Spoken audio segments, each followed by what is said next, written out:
Good day to you, Jason here, Birchfield Family Farm, just west of Oxford, Ohio. We do grass-fed Red Devon cattle, St. Croix sheep, and chickens.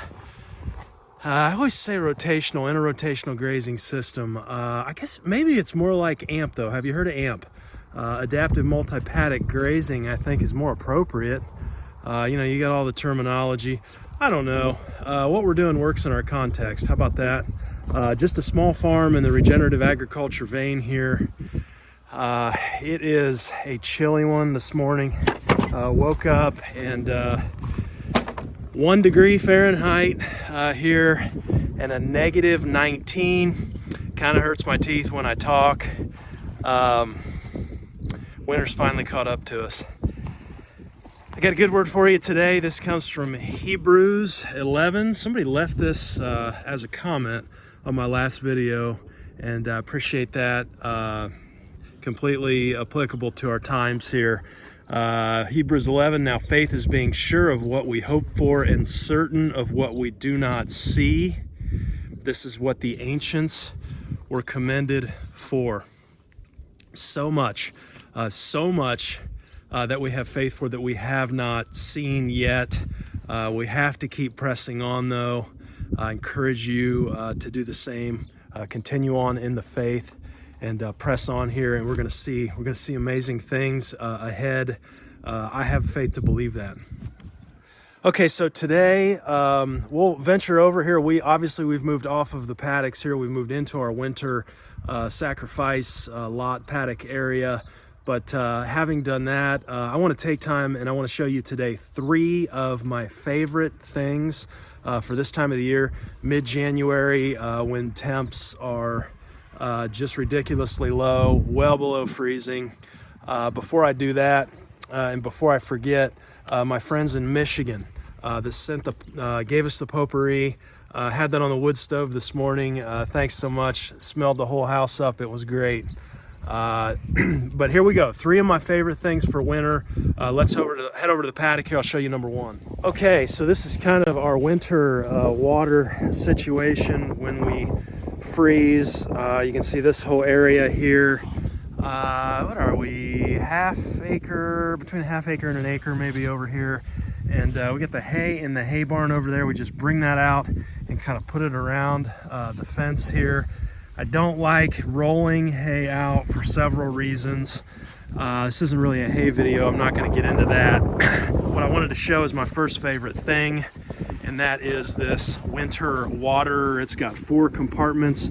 This is made by Ritchie. I'm not affiliated with them. It works, and it's awesome. And that was one of my things about doing livestock in the winter here.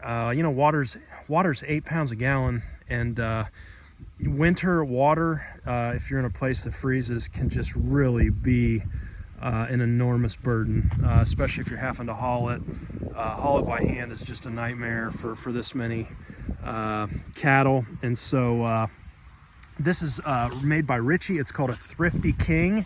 They're expensive. You're gonna be looking at over $1,000 for one of these, but it has a buried water line coming in, and then it has a column coming up from the middle, and that column lets that warm air come up, and you'd be amazed. This design just rarely ever freezes, and especially not when you have livestock coming over and drinking out of this, all day and night, and that's going to keep that fresh, 60-degree water coming into this thing. And if it just sat here, I would probably stick an immersion heater in it, and I've done that before.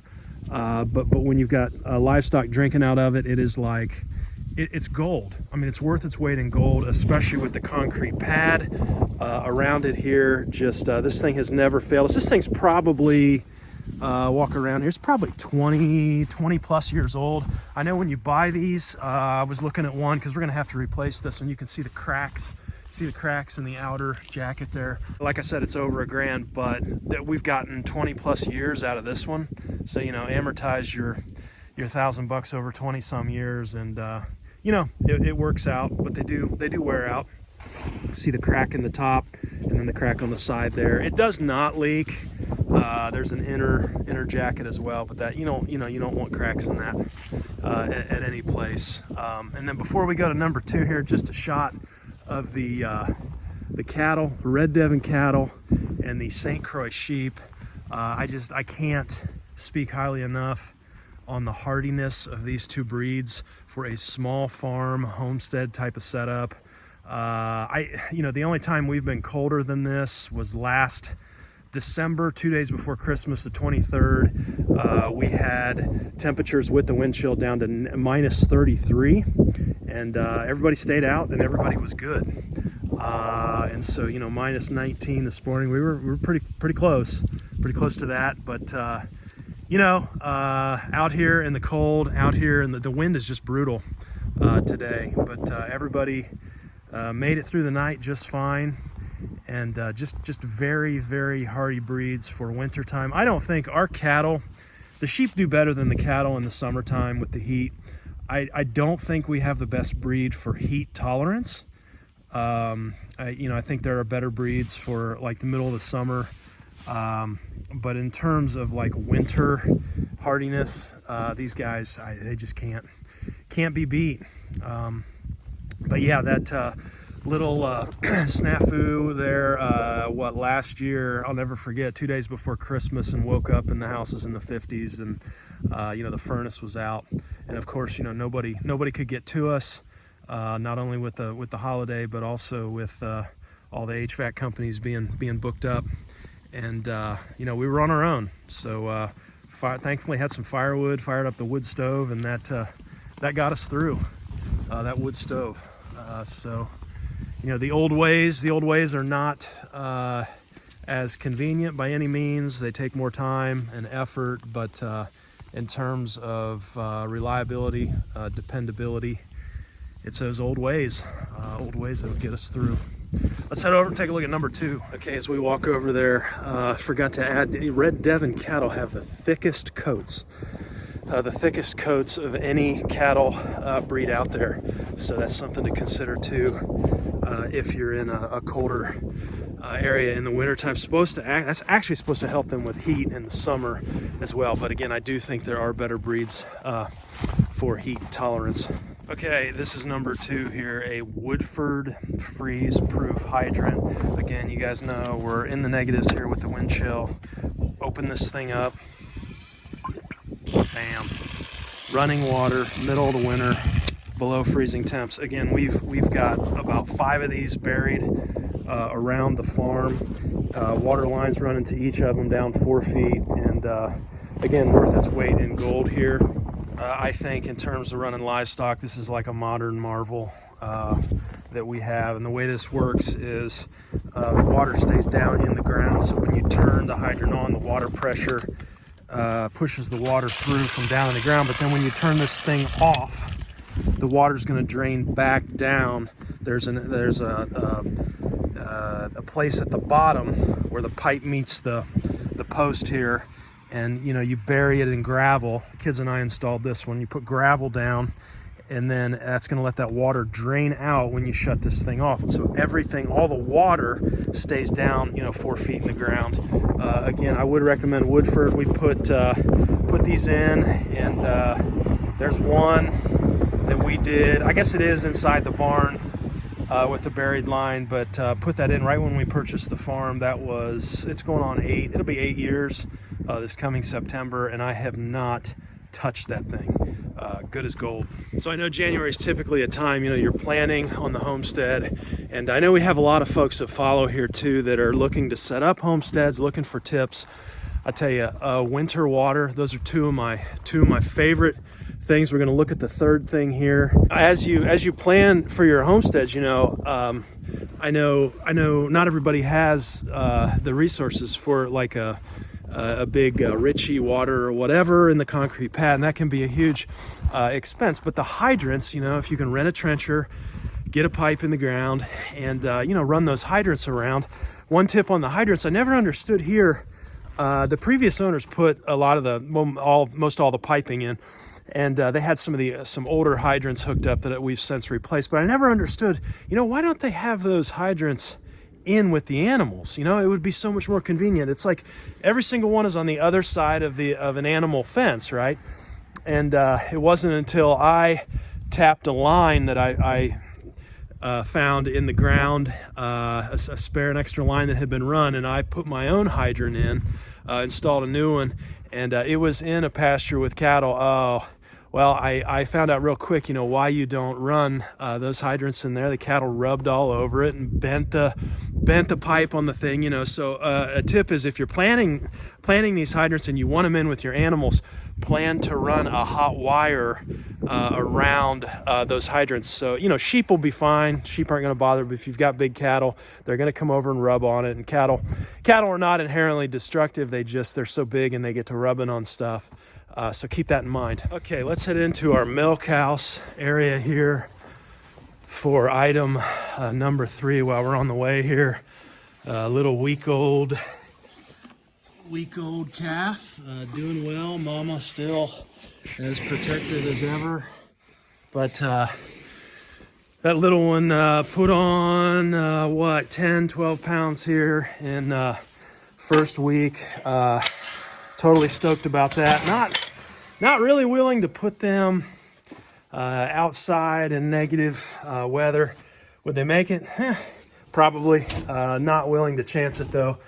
Again, if you needed one more reason to not calve in January, that would be it. My third favorite thing here in winter in Ohio, January, this is our continuous flow through, I guess right now it's a worm bin, but we took our Johnson Sioux compost, and what we did is I had a friend go down to Acres USA, the conference, and Dr. David Johnson was speaking down there on this Johnson Sioux compost. And one of the things that they kept emphasizing, according to him, was not letting this stuff freeze, right? And you guys know that I've been following. We had our first pile mature, was a year old in November, I believe it was, and we ripped it down and got into it, and it was amazing, right? We tested almost a 2-to-1 fungal to bacterial ratio.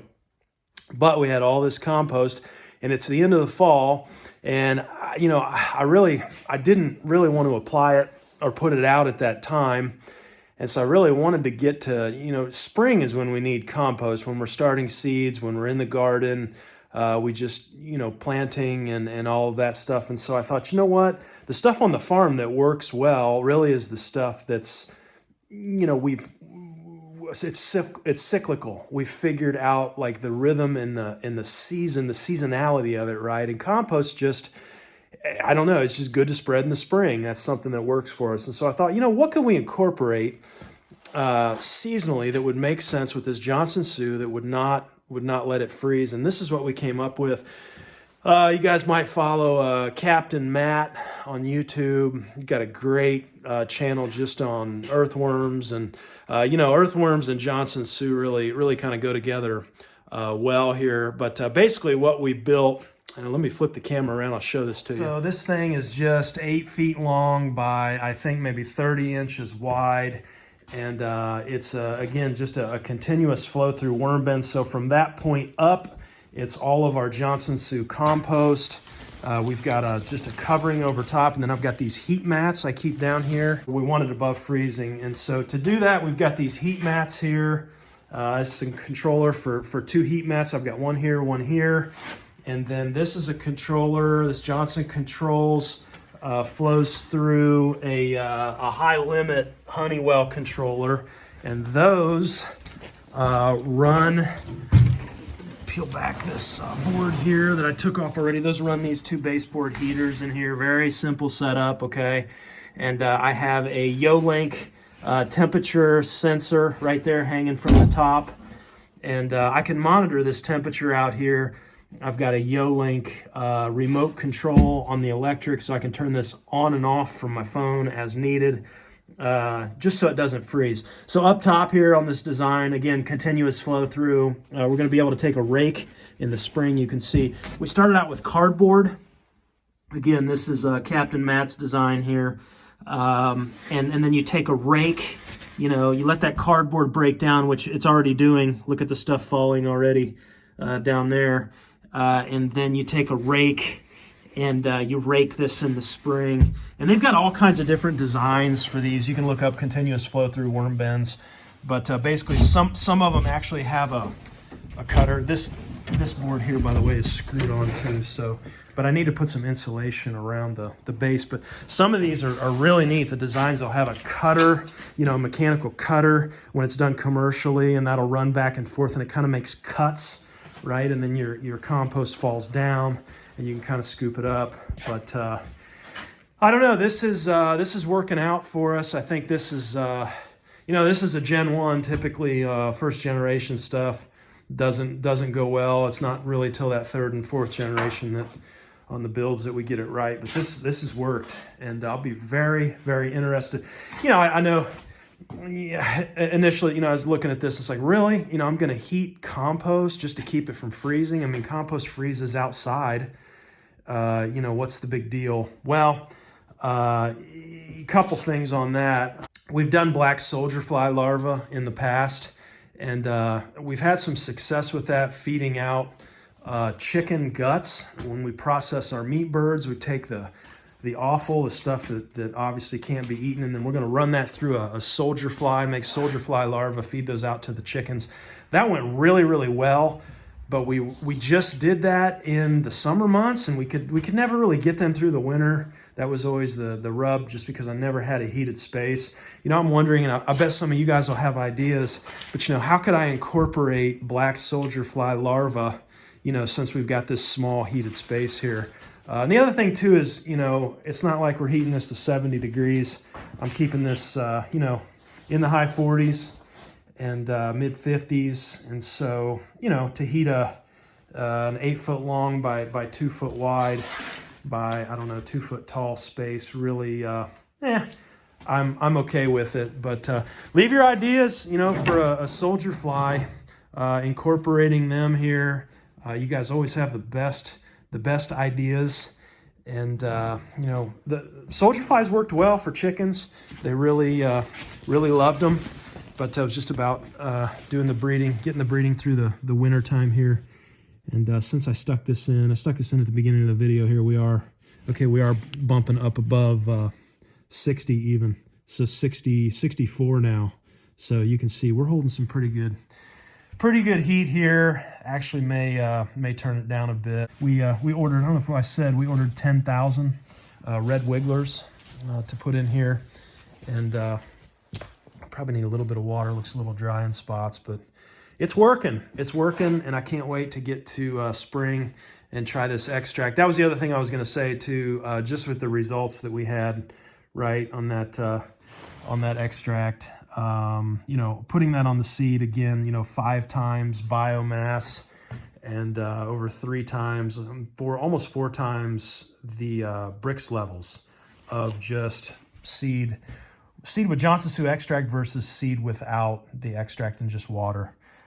We had those results, and so I thought, you know what, with things working that well on this stuff, and with all the effort we put forth, let's incorporate some worms here and see what we can do.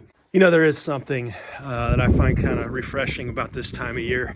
You guys have heard me say before, you know, my steps. Of course, you know, our phones count our steps now, but you can look at my step pattern through the year. I always think it's fascinating to look at it by month, right? And it really tracks with the daylight hours.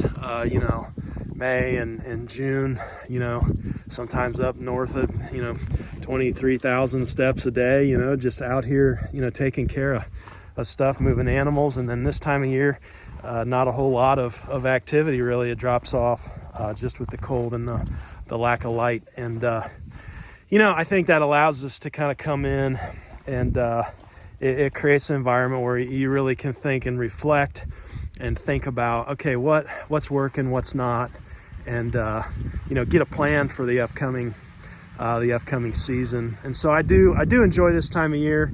It is tough though. It's tough to